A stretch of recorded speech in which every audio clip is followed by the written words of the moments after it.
India versus New Zealand के पहले test का चौथा दिन खत्म हो चुका है और आई थिंक बहुत जबरदस्त मैच था। इस वक्त अगर देखें तो 107 रन का टारगेट दिया इंडिया ने और बड़ी अच्छी बैटिंग की है दूसरी इनिंग में इंडिया ने। लेकिन मैं वही कहना चाहता हूँ कि ऐसा कमबैक भी ना बहुत कम टीमें करती हैं। मतलब ये इंडिया बहुत जल्दी आउट हो गई है, वरना इंडिया तकरीबन 20 ओवर्स पहले बहुत अच्छी पोजीशन में थी। इनके 3 आउट थे और सरफराज और ऋषभ पंत खड़े हुए थे। सरफराज ने 150 की है और ऋषभ पंत ने 99 की है। ऋषभ पंत का स्ट्राइक रेट 95 का था और सरफराज खान का स्ट्राइक रेट 77 का था। सो इन्होंने बड़े अच्छे रन रेट से लेके चल रहे थे। लेकिन जब सरफराज आउट हुए और फिर ऋषभ पंत आउट हुए तो उसके बाद कोई इतनी किसी की पार्टनरशिप लगी नहीं। केएल राहुल थे, जडेजा थे, अश्विन थे। सो आगे फिर ऐसा कुछ हुआ नहीं कि जिसकी वजह से स्कोर थोड़ा सा लंबा हो सके। अगर हम बात करें तो अभी कुछ कह नहीं सकते। हो सकता है कि इंडिया की तरफ से भी ऐसा स्पेल आ जाए कि न्यूजीलैंड ये मैच हार जाए, लेकिन रियलिटी को अगर देखें तो ऐसा लगता नहीं है।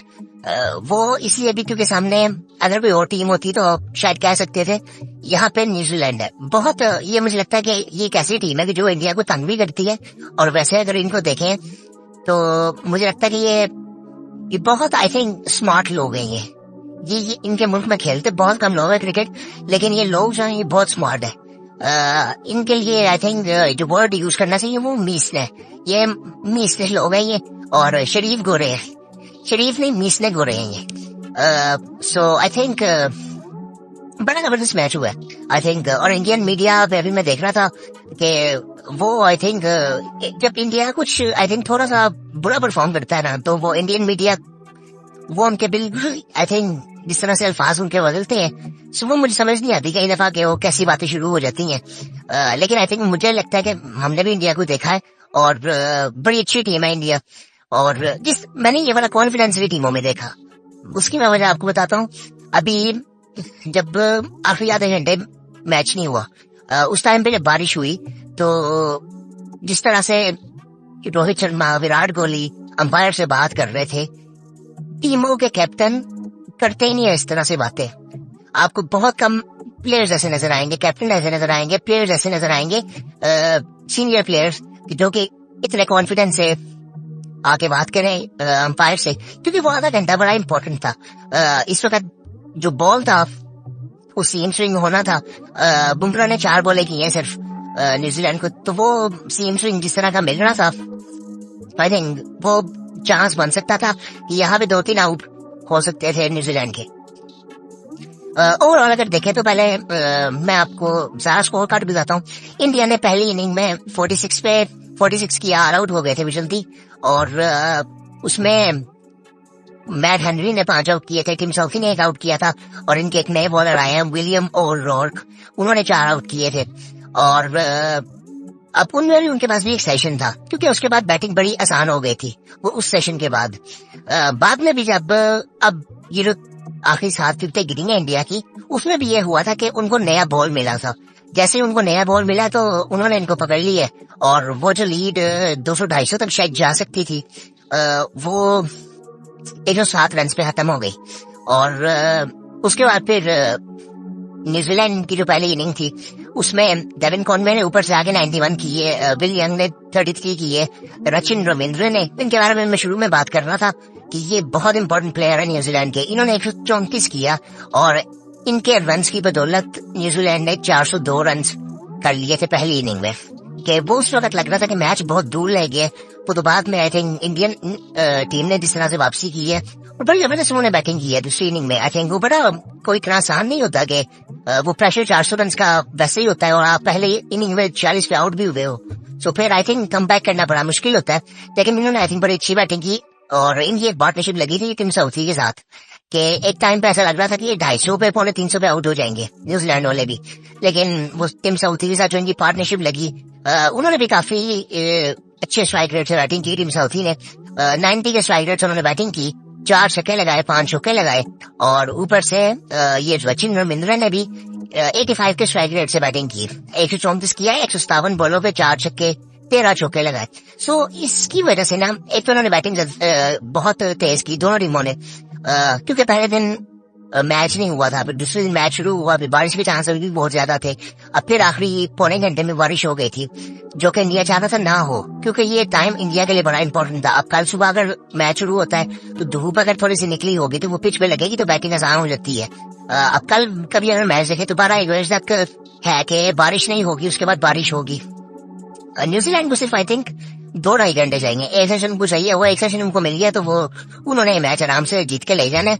लेकिन कोई पता नहीं कि स्पिनर्स को हेल्प मिलेगी, क्योंकि 5वां दिन है और लेकिन उस तरह से लगता नहीं है कि जब पुराना बॉल होता है तो इतनी मुश्किल बैटिंग होती है। ऐसा कुछ लगा नहीं पूरे टेस्ट में। जब तक नया बॉल होता है तो थोड़ी मुश्किल होती है बैटिंग।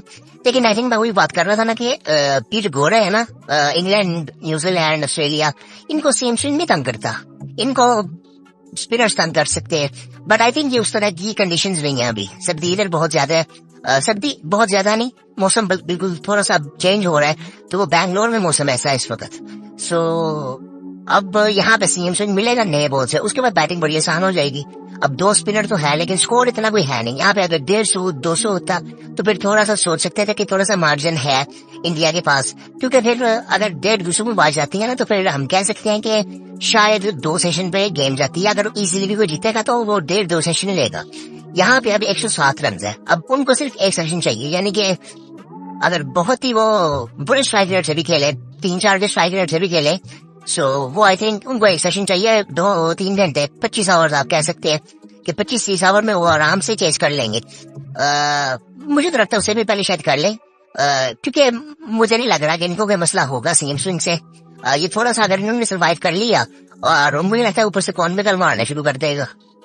जिस तरह उसने पहली इनिंग खेली थी, वो अटैक कर रहा था शुरू में, और उसने पहली इनिंग भी 87 के स्ट्राइक रेट से खेली थी।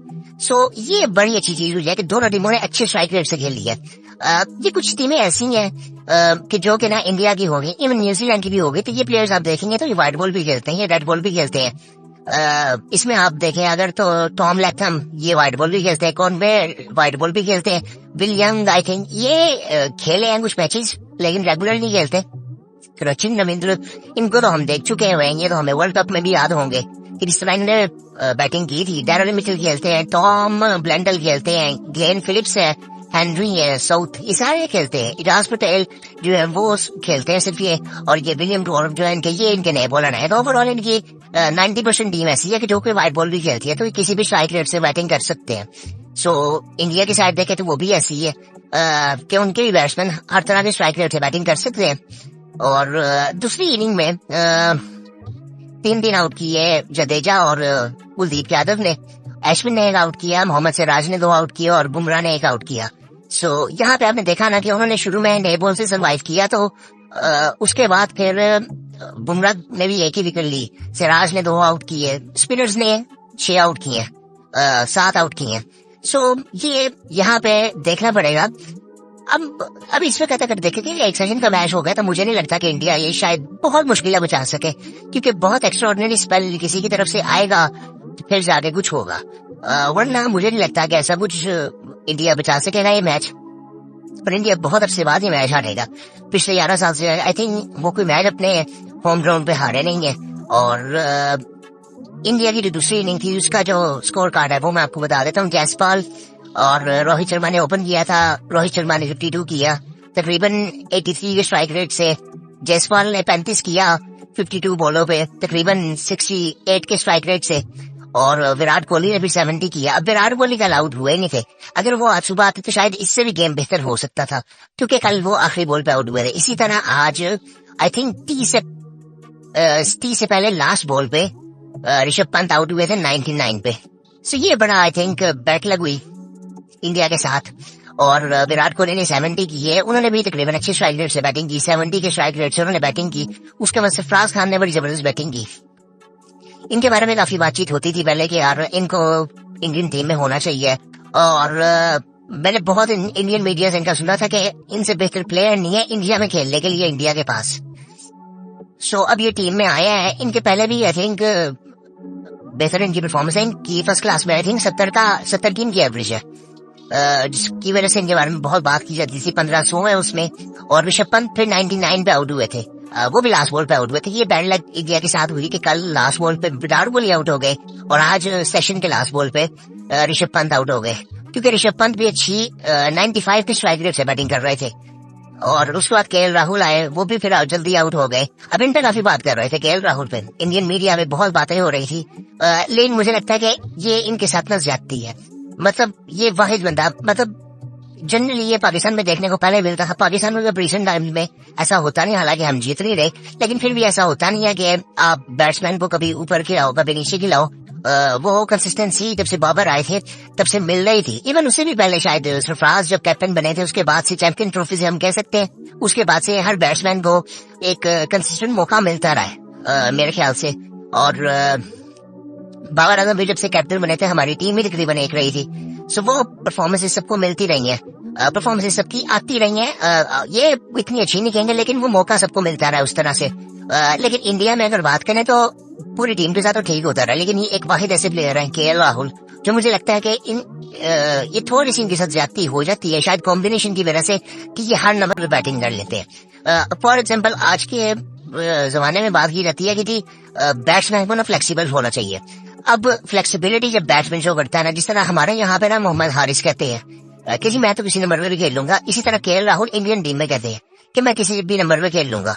सो उससे फिर आपको फायदा तो एक ये होता है कि आपकी जगह तो बन जाती है, लेकिन एक नुकसान भी ये होता है कि आपको ना बहुत ज्यादा चेंजेस आपको मिलते हैं। फिर कभी आपको ओपन करना पड़ जाता है, कभी आपको वन डाउन चौथे नंबर पे खेलने का मौका मिलता है, कभी आपको फिर सातवें नंबर पे बैटिंग करनी पड़ती है। सो ये इनके साथ भी होता रहा। ये मोहम्मद हारिस के साथ भी ये सेम मसला था। जैसे कि आपने देखा कि अब आज इमर्जिंग कप का आई थिंक इंडिया के साथ पाकिस्तान इंडिया का मैच भी है, इमर्जिंग एशिया कप का। सो अब उसमें मोहम्मद हारिस ने ओपन करना है, और रिसेंटली अभी ओडीआईज में वो 5वें नंबर पे, 6ठे नंबर पे, 7वें नंबर पे बैटिंग करते रहे हैं। चैंपियंस कप में भी आपने देखा होगा कि जब वो स्टालियंस के कैप्टन थे, सो उसमें भी वो नीचे बैटिंग कर रहे थे। सो वो सिर्फ उनका ये कहना था कि मैं किसी भी नंबर पे खेल सकता हूँ, फ्लेक्सिबल मैं हूँ। इस चीज का थोड़ा सा नुकसान होता है, क्योंकि थोड़ी सी क्लैरिटी आपको मैनेजमेंट को भी देनी चाहिए कि मैं इस नंबर पे खेलना चाहता हूँ। मुझे होगा कि मुझे पता है कि इन्होंने भी कहा होगा, लेकिन आई थिंक वो कॉम्बिनेशन ऐसा फिर बनता नहीं है। मतलब सरफराज को आप कहाँ खिलाएंगे, फिर विराट कोहली अब तीसरे नंबर पे खेल रहे हैं। उन्होंने टेस्ट में मोस्टली बैटिंग तो की है, वो चौथे नंबर पे की है। अब विराट है तीसरा चौथा नंबर पे भी ठीक है कि वो तीसरा चौथा मैनेज हो जाता है, लेकिन फिर सरफराज आते हैं, फिर ऋषभ पंत आते हैं। अब मुझे लगता है कि ऋषभ पंत से शायद ऊपर बैटिंग करनी चाहिए केएल राहुल को। और आज तो ये भी मीडिया बात कर रहा था कि ऋषभ पंत शायद उनके इस वक्त टेस्ट के बेहतरीन प्लेयर है, वो विराट कोहली से भी ऊपर लेके जा रहे थे।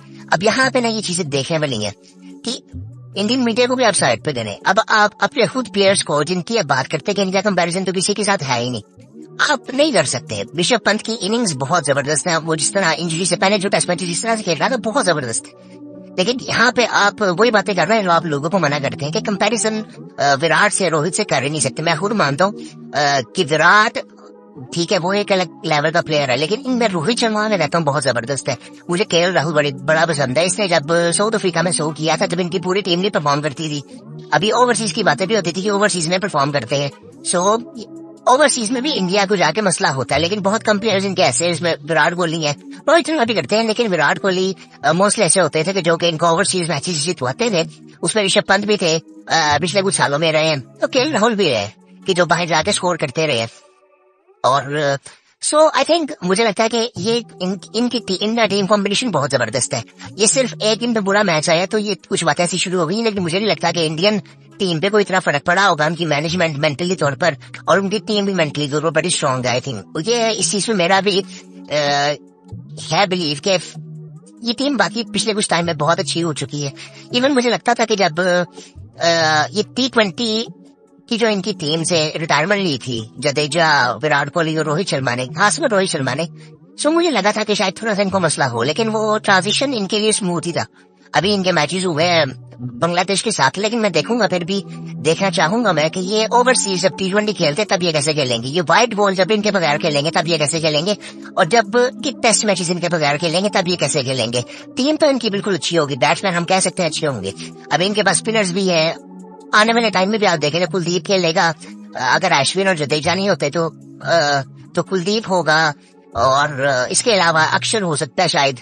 सो ये स्पिनर भी अच्छे हैं, लेकिन ये इनकी एक लेगेसी बहुत लंबी है कि इनका एक्सपीरियंस, ये वो प्लेयर है कि जो दुनिया टाइम पे बने थे और बाद में अभी तक लेके चल रहे हैं। सो वो वाला ट्रांजिशन मुझे थोड़ा सा बेहतर नजर आया इंडिया के अंदर T20 में, कि स्काई कप्तानी कर रहा है, हार्दिक पांड्या भी उसमें है। सो वो एक टीम नजर आई है, लेकिन वो जब टीम वो बाहर जाके खेलेगी तो वो उस वक्त देखा जाएगा उसको कि उस वक्त वो कैसा परफॉर्म करते हैं। इसी तरह टेस्ट का भी ऐसे होगा, ओडीआई का भी।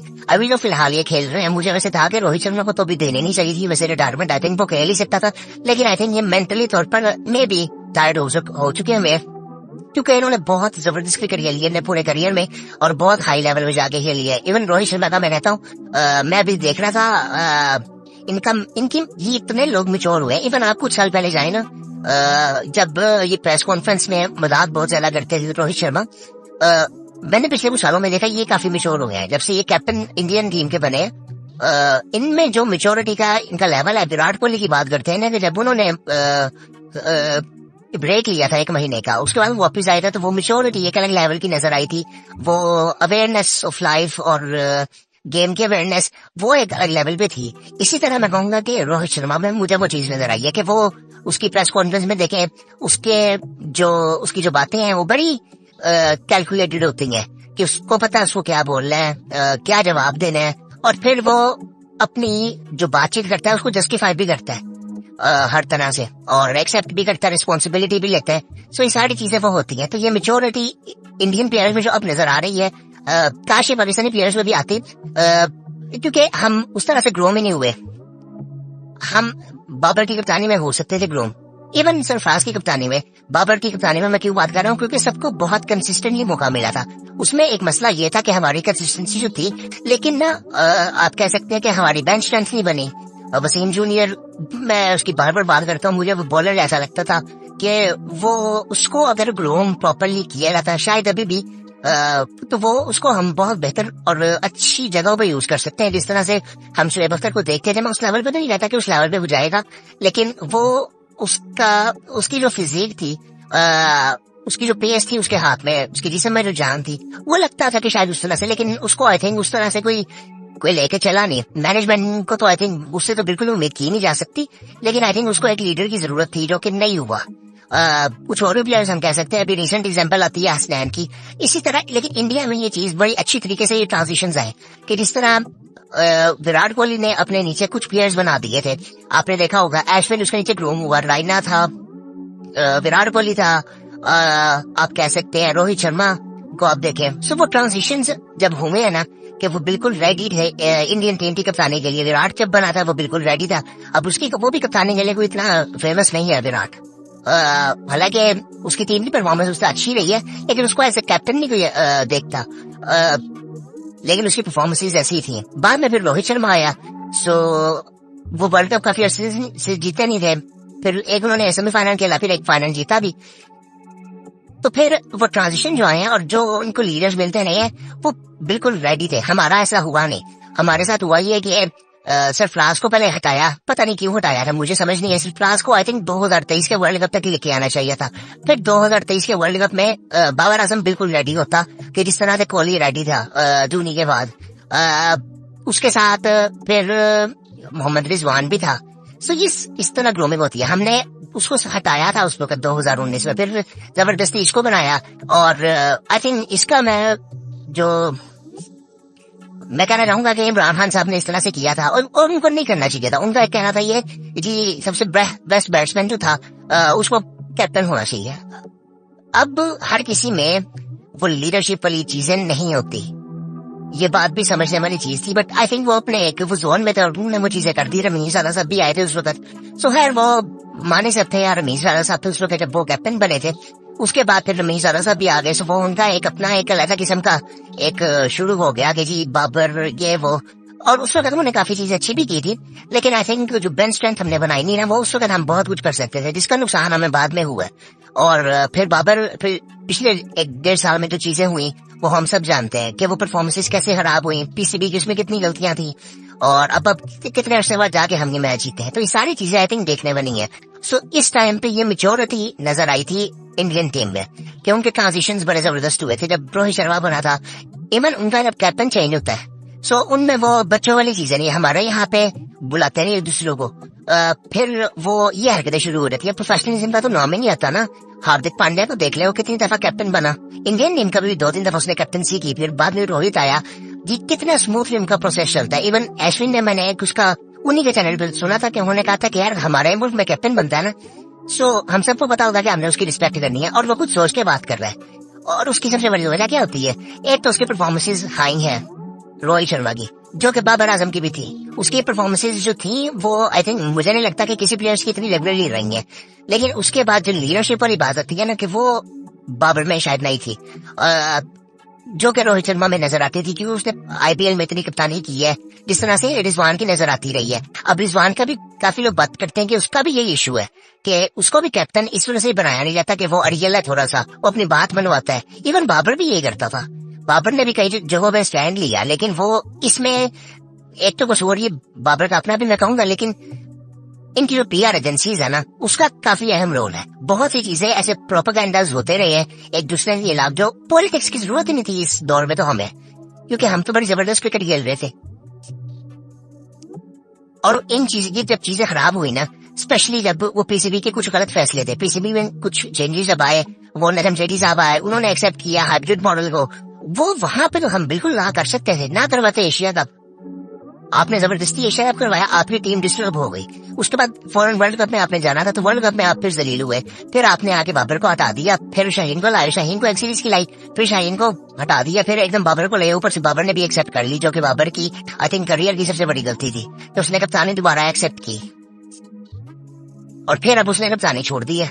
अब बाइट वन की कप्तानी कौन करेगा? अब देखें, ये काफी ऐसी चीजें जो खराब हुई, और ये कंपैरिजन मुझे लगता है कि हम बाहर की टीमों से कर ही नहीं सकते। जिस तरह बात की जाती है ना कि वो ऑस्ट्रेलिया, इंग्लैंड, इनसे नहीं हम कर सकते। हम मैक्सिमम इंडिया की तरफ जा सकते हैं, क्योंकि हम अगर देखें तो हम कल्चरली जिस सोसाइटी से हम लोग बिलोंग करते हैं, वो हम लोग एक दूसरे से मैच कर सकते हैं। इवन श्रीलंका, बांग्लादेश भी नहीं शायद, श्रीलंका भी कल्चरली हमसे बहुत डिफरेंट है, इंडिया से काफी सिमिलर कह सकते हैं। लेकिन इंडियंस काफी करीब आते हैं, क्योंकि वो बातचीत हमारी जैसी उनकी है, और कल्चर काफी सिमिलर है। सो काफी ऐसी चीजें जो मिलती हैं कि जिस वजह से हम थोड़ी उनसे चीजें सीख सकते हैं, जो उन्होंने काफी बेहतर की हैं पिछले कुछ सालों में। सो मुझे तो आज, पहले भी आई थिंक ये चीजें नजर आती थी, लेकिन आज आई थिंक मैं देख के मैं बड़ा हैरान हुआ कि जो इनका कॉन्फिडेंस है ना इनके जो प्लेयर्स का, वो आई थिंक बहुत नेक्स्ट लेवल पे। बाकी आई थिंक वीडियो काफी लंबी हो गई है, बाकी फिर बात करेंगे इंशाल्लाह।